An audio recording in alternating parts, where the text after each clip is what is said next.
Olá, pessoal! Estamos aqui para mais um podcast para vocês, com assuntos importantíssimos para você, tutor, aí em casa. E hoje a gente trouxe a nossa equipe de pets não convencionais, a doutora Raíssa e o doutor Humberto. Muito obrigada pela vinda de vocês aqui. E hoje a gente vai falar um pouquinho sobre os coelhos, né? É um assunto aí bem interessante. O meu coelho parou de comer, e agora? A doutora Raíssa vai dar uma introdução aqui para vocês, que é uma rotina bem grande para a gente lá no hospital, né, doutora Raíssa, Sim. sobre coelhos e os dentinhos dele. Então, vamos lá, Raíssa. Bem, bom dia, primeiramente. Meu nome é Raíssa, sou médica veterinária do Hospital Veterinário Taquaral há 3 anos. Sou formada em Biologia e Veterinária. Já fiz estágio também no hospital e atuo hoje como clínica, né, médica veterinária e responsável pela internação. Eu sou Humberto, clínico também do Hospital Taquaral, clínico de pets exóticos, né? Do Hospital Taquaral, também faço parte da equipe de silvestres e exóticos lá e também trabalho na internação do Hospital Taquaral. E hoje a gente vai falar dos coelhos, né? Que é uma polêmica porque quando a gente fala que o coelho parou de comer, a gente pensa muito em questão só de dente. Sim. Ah, ele parou de comer, né? Os dentes crescem, alguma coisa tá errado. E nem sempre a gente pensa só na questão, na verdade a gente não pode só focar na questão da dentição, tá? A gente tem que pensar que tem outros fatores que fazem o animal parar de comer, né? No coelho a gente tem a questão de uma obstrução em trato gastrointestinal, então de estômago, de intestino. Pode ser algo relacionado à parte reprodutora, pode ser algo relacionado à parte urinária. Então são coisas que a gente teria que reavaliar, né? E poder chegar aí num possível diagnóstico. Mas a questão da inapetência, que é a falta de apetite, né? Quando eles param de comer, pode ser N fatores. Então, a gente tem que sempre investigar. Exames complementares, né? Sim. A gente faz também lá no hospital, viu? Você, tutor, que precisa de uma consulta, saiba que lá também a gente tem, né? O exame complementar, sangue, ultrassom, raio-x, todo para o seu coelhinho também. Os nossos veterinários, né, de exames são todos especializados nisso também para poder ajudar, né, e nortear os veterinários de pets não convencionais. E, Raíssa, o dente do coelho, ele cresce a vida toda? Cresce. Cresce. O dente do coelho, ele cresce igual dos porquinhos da Índia, né? O coelho, a gente chama esse grupo de lagomorfos, e eles crescem a vida toda. Então, o animal, ele tem ali a caída dos dentes, são os dentes de leite, no útero da mãe. Então, já tem a primeira caída, então perdem os dentes de leite, e aí os dentes permanentes ficam para o resto da vida.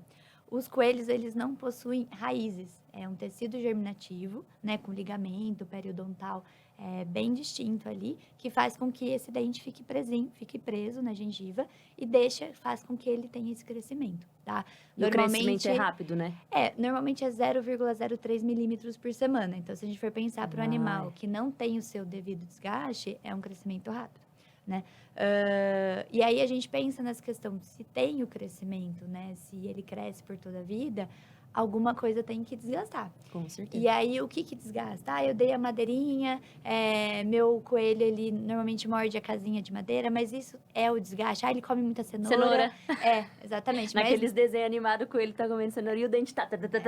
Ele até ajuda a desgastar os incisivos, mas os dentes lá atrás, que muitos acreditam que no coelho é só os dentes da frente, que não tem nada lá atrás, né? Eu preciso de alimentos específicos, fibrosos, que seria o feno, o capim, para poder fazer esse desgaste. Lembrando que o coelho, ele não só faz o movimento de mastigação, que é quando ele come a cenoura, a ração, mas ele precisa fazer o movimento de lateralização e rosto caudal, que é essa movimentação e essa movimentação. E essa movimentação, ela ocorre quando ele come esse tipo de alimento fibroso, né? Que é o capim, que é o feno. A folha ajuda, mas não tanto como o feno. Lembrando que os coelhos, eles possuem 28 dentes, né? São 6 na frente, a gente acha que é só 4, na verdade, mas são 6. São 4 em cima e 2 embaixo. Tem 10 pré-molares e 12 molares, né? E esses dentes, eles crescem tanto os da frente quanto os de trás. É um crescimento contínuo. Progressivo. Uma coisa também legal de falar para os tutores é que nem sempre a gente consegue enxergar essa questão dos dentes estar sempre em crescimento contínuo, né? Apesar dos dentes ficarem dentro da boca, mas também tem as outras ocasiões, Ju, que dá para ver o dente crescendo para fora da boca mesmo, que ele pode machucar, inclusive, o rosto do animal ou qualquer alteração, que daí, nesses casos, sim, são mais perceptíveis e os tutores traz pra gente Já pensando na questão do dente, no dente, né? É que... Desculpa, Não, pode pode falar. continuar. Não, e aí o que você falou, os coelhos, eles param de comer já o dente, é o que ele falou. Porque às vezes eles chegam pra gente pensando na questão do dente, ou às vezes não pensando na questão do dente. E quando a gente foca nos exames complementares, é o dente, né? Sim. E é aquilo que ele falou, é o dente lá do fundo, da frente tá bonitinho, mas o lá de trás ele É tá porque todo o tutor alterado. não vai conseguir abrir a boca do coelho e Sim. olhar, né? E outra, tem que ter todo um estudo ali Sim. pra saber se o dente cresceu ou não. Uma vez Toda até uma te avaliação, acompanhei, né? sim. Numa cirurgia. Gente, eu acompanho tudo, tá mesmo? Tô nem aí, eu gosto de ver tudo. E eu tô em todos os setores que eu gosto de ver. E daí eu cheguei lá no centro cirúrgico, a Raíssa, que é um assunto que a gente vai falar um pouquinho mais pra frente, que ela faz desgaste de dente desses coelhos, aqueles coelhos que não conseguem, né? Desgastar. Por si só. Isso. E daí eu entrei lá e vou desgastar esse dente. Eu falei, gente, que dente que ela vai desgastar? Daí ela, olha lá no fundo, tem uma pontinha. Então, assim, é uma coisa mínima que pro coelho é um monstro, né? Sim. É igual a gente quando tá com o dente do siso nascendo. Você fica com a boca que Sente você não aguenta incômodo. nem falar. Então, Sim. assim, é exatamente isso. Então, em casa, eu acredito que o tutor não consiga, porque eu mesma, sim, sou médica veterinária, mas assim, a gente tem uma noção, né? E eu olhei aquilo e falei, gente, onde que essa menina tá enxergando esse dente que tá crescendo? E é uma microponta, né? E às vezes acaba nem tendo úlcera, né? Qualquer ferida ali, ferimento, mas ele sentindo que tá um pouquinho mais prolongado, já dá uma dificuldade para mastigação. Aí eles já começam a reduzir. Não, e é gengível, eu acho. Na fica tudo... redução de alimentos, na ingestão de alimentos. E aí já começa a causar um monte de problema. Porque a gente fala, o coelho, ele é um mini cavalo. Então ele tem que estar comendo a todo momento, né? E se não come, causa timpanismo. Se não come, pode deixar o intestino um pouquinho mais devagar, que é a estase intestinal. Então eu acabo acarretando uma série de problemas. Então o dente, que seria uma causa primária, eu vou ter vários outros fatores aí se tornando secundários. Então, é extremamente importante, né? O coelho saudável, aquele que tá comendo, tá ali fazendo aquela movimentação e defecando. É um coelho saudável. Sim. E aí uma tutora, né, mandou aqui para nós, eu abri essa caixinha de perguntas essa semana e daí ela mandou assim: eu tenho um coelho de 3 anos e ele não come feno, apenas ração e folhas. O que eu posso fazer? O feno é importante, né? Sim. Igual você disse, para o desgaste, né? Tudo, acho que todo trato, né? Até trato sim. gastrointestinal. A parte nutricional também. Uhum. Esse coelho já é um pouco assim, no caso, 3 anos, mas a gente já recebeu de 5, 6, 8 anos, que não tem O hábito de o hábito comer. de comer o feno mesmo, né? Quando ela adquiriu o coelho, ela veio com aquela coisa do pet shop, que é a gaiola, a ração e o coelho. Então, jamais na cabeça dela foi instruído que ele tem que comer feno. Então, quando o animal, ele, né, 3, 4, 5 anos, que nunca teve contato, não tem interesse por feno, ele fica muito, muito mais difícil. Até porque essa parte da dentição, por conta dessa mastigação, ele já vai tendo algumas alterações na questão do dente. Hipercrescimento, posição do dente. E isso acarreta um monte de problema, né? Doença periodontal. Então, se o animal ele não está apto ou ele não consegue, né? Não tem essa afinidade para o feno, a gente tem várias outras coisas que a gente pode estar pensando em tentar introduzir o feno. Então, primeiramente, essa ração está disponível a todo momento? Eu coloco e vou preenchendo. É o correto? Não. Porque a ração ela é um suplemento, ela não é uma base alimentar. Então, a ração a gente calcula pelo peso. Normalmente, os pacotes, eles possuem a quantidade certinha diariamente. É igual pelo de cães, peso do animal, né? igualzinho. Uhum. E aí, se o animal, um exemplo, tem 2 quilos, ele pode aí tá ingerindo 60 gramas diário, que dá pra gente dividir em duas porções, 30 de manhã e 30 à noite. Então, quando a gente começa a reduzir a ração, ele vai começar a sentir mais fome. Então, nessa diferença, né? Nessa transição, coloca um pouquinho de manhã, comeu, aí acabou, o que eu vou comer? Eu tenho feno e folha. Obviamente que ele vai primeiro para folha. E aí, agora, assim, e agora, o que eu vou comer? Eu vou tentar o feno. Deixa só o feno. Só o feno. E a gente vai tentando essas É igual criança, tentativas. Né? Sim. Não quero comer a cenoura, mas vai ter que comer. Tem coelho que faz greve de fome, que não come por nada. E aí a gente tem que tentar outras alternativas. Eu tenho feno saborizado. Eu tenho alguns que utilizam ervas para salpicar o feno, como erva doce.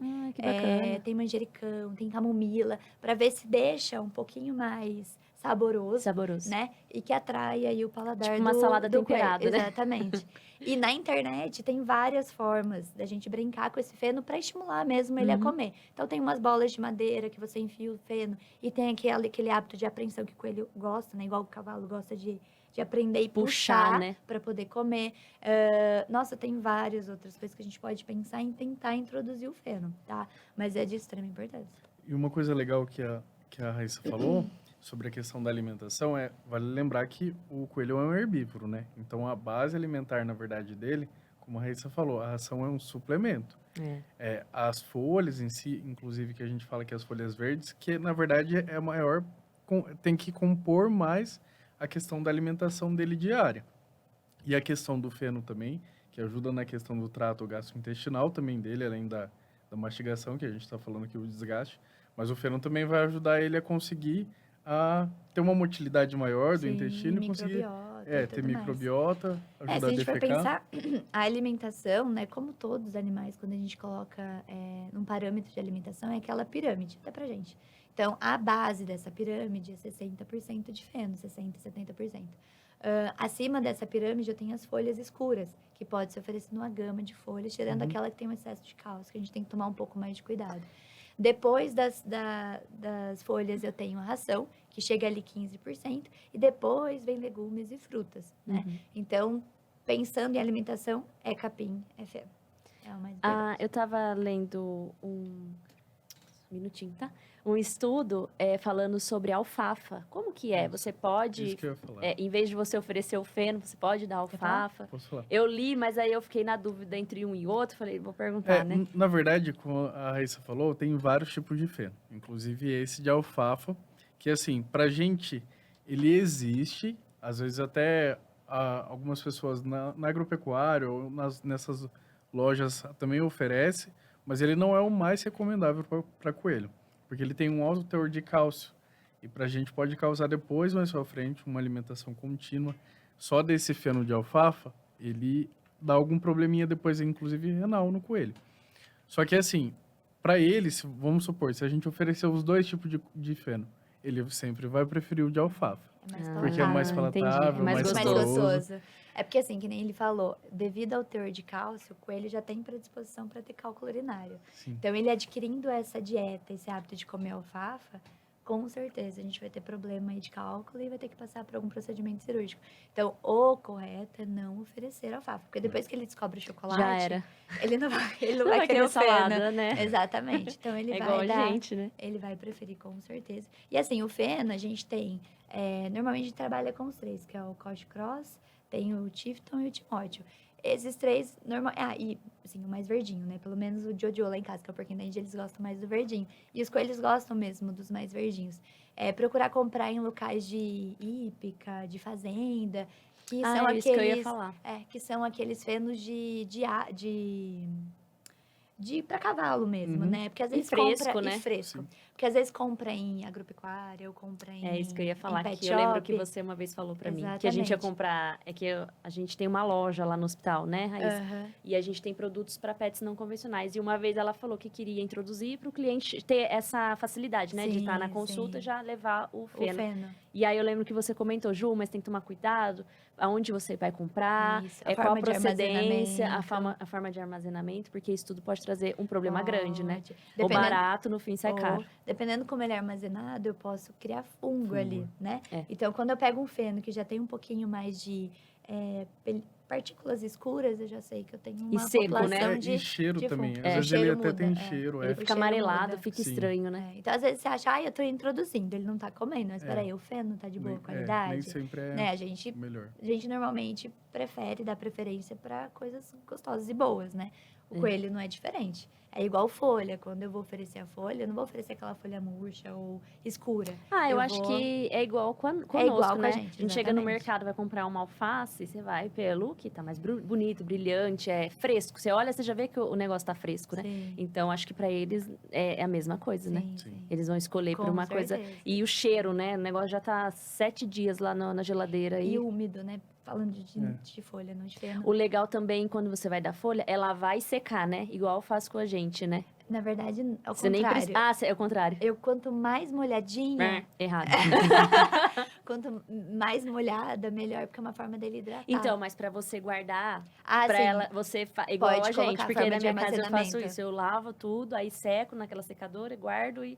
Mas pra não. Tá, e aí na Sim, pra forma... não perder mais rápido. Eu digo pro tutor, legal. né? Porque às vezes Tá. o tutor compra um pé, aí um coelho só come pouco. Então você pode ter essa Forma dica de aí de a armazenamento. forma de armazenamento. E no oferecer, enche água. Enche, Deixa bastante água, que Até eles porque adoram. também toma um pouquinho de água ali já, né? Isso, já hidrata, com certeza. Legal. E a salivação, né? Tem coelho que saliva bastante. Ela pode estar relacionada com o dente? Pode. Na verdade, a maioria que a gente fala da questão de saliva excessiva, assim, é relacionada ao dente. Porque provavelmente é um dente mais prolongado. Não tanto a ponta, mas sim o prolongamento, né? Aquele alongamento do dente. O que acontece? Eu tenho uma maloclusão, que ela pode ser desde primário a secundário. A primária, ela está mais relacionada a algo congênito, que já tem aquela alteração dos dentes alinhados a normal, né? Então, encaixe ali dos dentes superiores e inferiores, mandíbula e maxila, tem um encaixe anormal. E tem a parte secundária também, que, um exemplo, esse coelho de 3 ou 5 anos que não come feno por nada, só tem aquele formato de mastigação, de trituração por conta da ração, ele pode acabar tendo, né, uma maloclusão. E essa maloclusão, por conta dessa questão de encaixe dos dentes e tudo mais, eu tenho a posição do dente inadequado e tenho também a formação de pontas dentárias. Por conta dessa posição do dente, eu acabo tendo acúmulo de comida. E nesse acúmulo de comida, igual a gente, tem bactéria.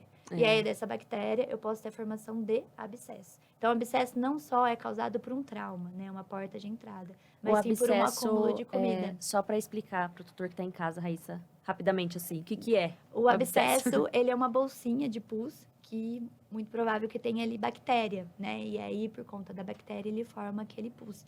Do coelho, normalmente, o abscesso, ele não é líquido. Ele é um pouquinho mais leitoso, né? Então, é muito difícil você só apenas drenar um abscesso. Você tem que fazer a retirada da cápsula e tudo mais. Então, essa formação de abscesso é por conta disso, né? Eu já tenho uma maloclusão, seja ela primária ou secundária, por conta de posição de dente, acúmulo de alimento, e aí eu tenho formação dos abscessos. Normalmente são os mandibulares mais do que os maxilares, mas pode acontecer, tá? E é bom também falar, Ju, que nesse caso também, quando o animal já começa a ter um pus, um abscesso, alguma coisa assim, ele já está num quadro que geralmente ele já está começando a parar de comer. Ou às vezes já até parou, né? Ou já até parou, por conta da dor e da infecção. Gente, ninguém merece dor de dente. No dente, na boca e nada. Às vezes eu tenho afta, eu quase tenho um surto. Não consigo tomar. Nossa! Eu pego o coelho quando eu vou fazer o desgaste, que normalmente as pontas da mandíbula são direcionadas para a língua. E as pontas da maxila é para a bochecha. Então, quando eu pego essas pontas, né, com as espículas assim, coitado, né? Faz o corte. Imagina esse animal tendo que movimentar a língua, né, para jogar o alimento e batendo naquela úlcera, naquela... E lembrando também da mastigação, né? Nossa. Você imagina as pontas batendo em machuca tudo. todo o conteúdo então, ali. Assim, é horrível. Eu não consigo comer com uma afta. Nossa, e outra, sente fome, vai comer. E daí ele acaba se machucando mais ainda, né? E aí, nesses casos, o coelho, às vezes, até demora para, mesmo realizando o desgaste, demora para voltar a comer. Porque a úlcera ainda tá lá, né? A até afta, cicatrizar, enfim, né? Até cicatrizar, então isso demora. O que está causando a dor nele ainda mantém, né? Sim. E o problema é que depois ele pode alastrar não só essa questão na boca, propriamente dito. Ele pode ir parando de comer, constipar. E daí tem outros problemas intestinais. Chegar a um quadro mais grave. Que sendo que o primário foi o dente. Primário foi o dente. E é uma coisa assim, não é simples, mas assim, é uma coisa que dá para se resolver, né? Até lá no hospital, a doutora Raíssa tem feito bastante, né? Desgaste, eu vejo bem. Então, assim, é uma coisa que os tutores estão aceitando e vendo que realmente a dentição do coelho é muito importante, né? Sim. Não é só... Se fala muito em trato gastrointestinal, eu acho que também é uma coisa a ser levada muito a sério. Mas se a gente tem um problema na boca, da boca vai para o intestino e aí começa aquela... evolução do quadro. Sim. Né? Evolução e às vezes quadro. eu tenho que deixar o dente de lado, tratar o que foi secundário, que é a parte intestinal, para depois pensar na causa primária. Então, aí dificulta mais ainda, porque é mais tempo de internação. Até porque você vai fazer o mais desgaste, você precisa tratamento. sedar. E eu preciso que ele esteja bem. Precisa fazer uma anestesia. Então, e assim, o coelho o não tá bem. desgaste na forma de precoce, né? A forma de prevenção. preventivo, de prevenção, ele é muito melhor, porque ele faz aquela avaliação odontológica, né? A gente avalia a cavidade oral. Se tem ponta, às vezes, por que esperar o animal parar de comer para pensar no desgaste? A gente sabe que vai acontecer, então dá para ser feito esse desgaste. O animal, ele tá bem, né? Os exames estão ok, então facilita muito mais. Com certeza. E é o que a gente vê, na verdade, na consulta mesmo. Que na consulta a gente consegue visualizar o dente dele no exame físico, né? E daí a gente já consegue direcionar, se caso houver necessidade, ou a questão preventiva mesmo, para fazer o desgaste dentário. Prevenindo toda essa situação que a gente acabou de falar. De abscesso dentário, constipação, tudo. Exatamente. Então a consulta de check-up ela é importante, né? Ela é... Ela é Pra- importante. O que você fala, né, para o tutor a cada quanto tempo que ele precisa estar levando para ver essa questão odontológica e também todos os exames, né, de sangue, ultrassom, como que... Então, o coelho, ele tem uma expectativa de 10 anos, né? Então, aquela primeira consulta pediátrica é extremamente importante, porque ali a gente já vai alinhar toda a parte de manejo nutricional e ambiental, né? Então, o que ele vai comer, onde ele vai ficar, qual que vai ser o comportamento. A gente vai falar sobre castração, que é extremamente importante, castração em coelho. Ah, a gente vai falar num que outro evita- podcast. que evita sobre isso. muita coisa, tá? Em relação, passou um ano, aí até os 4, 5 anos, o anual tá ok. Desde que passe por uma consulta, exames, hemograma, imagem, estando tudo ok. E depois dos 5 anos, aí se torna a cada 6 meses. Porque é um animal praticamente meia vida, né? Que é a expectativa é 10 anos. E aí vai se tornando uma coisa mais rotineira mesmo, pra gente poder estar prevenindo aí grandes problemas, né?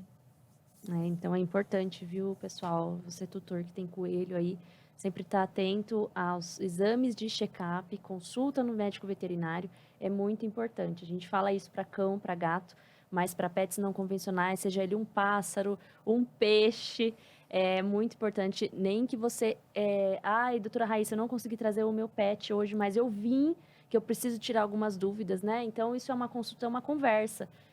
Às vezes a gente não quer, o bicho tá bem, mas eu queria, aconteceu isso. Tire essa dúvida, converse, o médico veterinário está ali para isso, justamente para isso. E não deixe de fazer o exame de check-up, porque às vezes você vai levar o pet num momento que às vezes ela não consegue nem anestesiar mais, ela não consegue, ela precisa estabilizar esse paciente. Então, assim, é um problema mais grave, né? E a gente sabe que deixar tudo para a última hora não faz bem, né? Não, ainda mais porque esses animais, eles sofrem por estresse, então qualquer coisa já tem, né, uma parte imunológica muito afetada, e aí a gente só tem ali cada vez mais uma queda. Ô Ju, e você comentou também dessa questão da consulta de orientação, ela é interessante também, principalmente para a gente já começar a corrigir a alimentação, como a gente começou esse podcast, né? Corrigir o tutor, né? Fazendo uma alimentação adequada, já previne um bom tanto dessa questão do desgaste. Sim, porque se você está dando uma alimentação adequada, igual você falou, a possibilidade desse dente crescer Reduz. né? Então, Sim. a probabilidade de você anestesiar, levar para um centro cirúrgico é muito mínima, né? Claro que existem exceções, né? Mas é o que a Raíssa falou, os coelhos que chegam lá para desgaste, às vezes é a primeira consulta dentro dos 7 anos do coelho. Sim. Ou o coelho que está com 10 anos e nunca foi ao veterinário. Então, assim, com certeza vai ter um problema, né? Sim. E aí acaba fazendo exames de imagem e às vezes encontra um outro problema que já poderia ter sanado Sim, resolvido antigamente. antes. Com certeza. Exatamente. É muito importante. Principalmente coelho, né? Que são É. super sensíveis. Sim. O porquinho da Índia também acontece esse tipo de coisa. Tem que ser feito o desgaste também. Mas em questão de abscesso, a minha rotina é mais coelho, que eu acabo pegando. O porquinho acaba sendo mais prolongamento e desgaste. Agora, as pontas, né? Agora, coelho acaba envolvendo bastante abscesso. E nesses abscessos, às vezes, eu tenho que extrair um dente para Eu ia poder falar chegar. isso, que eu vi numa chinchila, chinchila não, desculpa, um porquinho da Índia, que tiraram alguns dentes. Eu vi num relato de caso que eu vi na internet, na verdade, uma colega minha trabalha num hospital também, e eles precisaram extrair os dentes. Eu não sei a que ponto que estava isso, Sim. é que eu li rapidamente sim, mas eu falei, gente, olha que judiação. O bichinho, né, perdeu os dentes, tão pequenininho, já não tem muita boquinha ali, né, para fazer o corte dos alimentos, e aí tem que tirar. Dependendo da gravidade, como tá o abscesso, tem que fazer retirada até pra gente poder ter entrada ali do abscesso, toda a limpeza, se faz uma cultura de biograma para saber que tipo de bactéria que tá trabalhando, pra gente entrar com o antibiótico certo, né? Tem aqueles abscessos extras, que a gente fala em bochecha ou de mandibular, que normalmente o acesso é por fora. Então, a gente consegue, é muito mais fácil, mas normalmente está relacionado a uma extração de dente. Às vezes, esse dente ele já está comprometido, porque a bactéria ela vai comendo toda a parte óssea, né? Então, ele vai remodelando toda a parte da mandíbula. É uma coisa que não volta mais, então ele cria fissuras, cria buraco ali, por conta da onde está o acúmulo do abscesso. É assim, é um estrago bem grande, tá? Se a gente for pensar. Então, é uma coisa que a gente tem que ficar sempre de olho. O dente, a questão do dente em lagomorfos, em roedores, não é brincadeira, gente. Às vezes a gente vai levando, ainda tá comendo. Não come, mas come ração, tá dando. Aí viu que tem uma diarreia que pode estar relacionada ao dente, tem uma constipação, uma estase. Aí, quando chega pra gente, às vezes já é tarde. Aí complica. Então, fica a dica aí, hein, tutor? Você que tem um coelhinho em casa, ficar atento com essas questões mesmo. Vocês dois têm alguma coisa a mais para complementar para a gente hoje? Uma dica para o tutor? Tem uma outra coisa que também a gente consegue observar quando o animal está com alteração dentária, é a questão ocular também, né? Sim, a gente esqueceu de falar. Ele começa a aparecer, às vezes até os animais apresentam o pus no olho mesmo, por conta a secreção do olho. Por conta do hipercrescimento lá nos premolares, ele vai empurrando... Ou incisivos, e aí ele acaba comprimindo o conduto nasolacrimal, e aí essa secreção ela vai formando, obviamente pode ter um abscesso por trás disso, ela vai formando ali na questão do olhinho, e aí nessa questão a gente tem que trabalhar esse hipercrescimento. E às vezes os tutores não param de comer, e aí eles nos procuram só porque tem o olho, achando que é um problema ocular. Que tem uma úlcera. E aí é o dente que tem que resolver. Exatamente. O problema também dessa situação, é da automedicação. É um outro problema também que eles já começam a pingar os colírios em casa, né? Sim. Pensando que é alguma coisa ocular. Que machucou. Sendo que não tem... mas aí eu acho que vem daquela questão de primeira consulta, né? A pessoa não foi na primeira consulta, deixou isso acontecer, e aí por falta de informação, que... né, muitas vezes a pessoa não tem mesmo, eu vi lá no Google, então eu vou fazer um tratamento aqui, porque realmente não sabe que o olho, né, pode estar relacionado com o dente. A conexão, então, voltando aquilo no início, a primeira consulta, mesmo que sem o coelhinho ainda, é importante. É o que eu falo, na clínica, o que a gente recebe de atendimento, né, os atendimentos clínicos, está muito relacionado a erro de manejo. Então, se a gente conseguisse melhorar essa questão do manejo, nossa, 80% dos nossos casos... Problemas, né?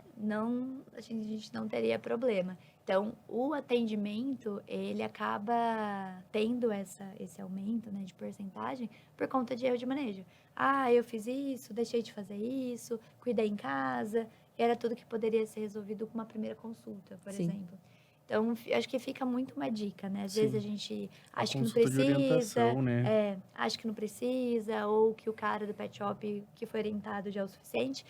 E aí, lá na frente, acaba tendo as dores aí, né? E é legal comentar também, Ju, que a gente que trabalha com animal silvestre ou pet não convencional, é engraçado que a maioria dos nossos tutores, eles têm os animais, mas eles não conhecem a biologia, algumas especificações do animal, como essa questão do coelho e o porquinho da Índia, com a questão do dente, que é uma coisa, a princípio parece ser simples, mas traz um problema. E um problema, se não for tratado, grave. Não é só... É que a gente tá falando de coelho, mas, assim, pensando que nem os roedores, a gente pensando de hamster... A gente tem muito problema de erro de manejo em gaiola. Sim. Que assim, o animal chega com algum problema, enfermidade, mas era um erro básico de gaiola. Que é uma coisa que poderia ter sido resolvida, sabe? Às vezes não é nem um problema do tutor. Às vezes a própria pessoa que vende, né? Ela acaba não tendo essa informação. Porque ela é um vendedor. É o que a gente escuta, ela é um vendedor, Ela é assim, como eu falei no outro podcast que eu trabalhei num aquário, o Humberto trouxe aqui pra gente inúmeras informações que eu, que trabalhava lá no aquário, não sabia. Então, se você chegasse para comprar um peixe comigo, eu ia falar, você faz isso, e é coisa que estava tudo errado. Então, assim, às vezes o vendedor, ele não tem o treinamento correto, que é para ser passado pro tutor. Então, o tutor eu quero um hamster. Então, leva essa gaiola aqui, sem nada para forrar embaixo, o pé do bicho fica assim na gaiola, dá esses problemas de pododermatite aí que vocês falam às vezes. Então, assim, eu acho que é uma questão também... dos lugares que vendem, né? Passar a informação para o tutor. Mas aí, como a gente sabe que é precário esse tipo de atendimento, o correto é o tutor mesmo agendar uma consulta. Sim, o que eles alegam pra gente é que, assim, como eles estão comprando numa loja especializada, né, que tem toda essa parte de pets não convencionais, eles acabam passando uma certa confiança, porque trabalha com isso, vende o próprio animal. Então, não faz muito sentido... A pessoa confia, né? Exatamente, passar uma informação errada, equivocada, enfim. Então, eles confiam. Eu falei assim, mas a pessoa falou que era assim. Eu falei, então, não é dessa forma. Né? É porque então... vocês estão se atualizando, né? E tudo muda, né? Sim. O que o vendedor aprendeu, o que a pessoa que vende lá aprendeu há 4 anos atrás, isso já mudou. E não muito, só né? isso, ele tá induzido à venda, né? Então, se a gente Ele for vai pensar, vender e tem o pronto. jogo de marketing dele. Então, tem isso envolvido também. Legal. Bom, então por hoje, pessoal, é só. Agradeço a doutora Raíssa, doutor Humberto, mais uma vez aqui conosco. Obrigada. Eles já Obrigado. fizeram outros podcasts, então roda o dedinho aí no nosso YouTube e veja lá os outros vídeos, tá? E esse podcast foi para você, tutor, que tem um coelhinho em casa ou gostaria de adquirir. Dicas importantíssimas e super básicas, né, pessoal, para poder começar aí a vida do seu coelhinho. E se você tiver alguma dúvida ou precisar de médico veterinário de pets não convencionais, dá um toque lá no nosso Instagram ou no nosso telefone, que a gente está lá para atender vocês, tá bom? Muito obrigada e até mais. Obrigada, gente. Tchau. Tchau, tchau.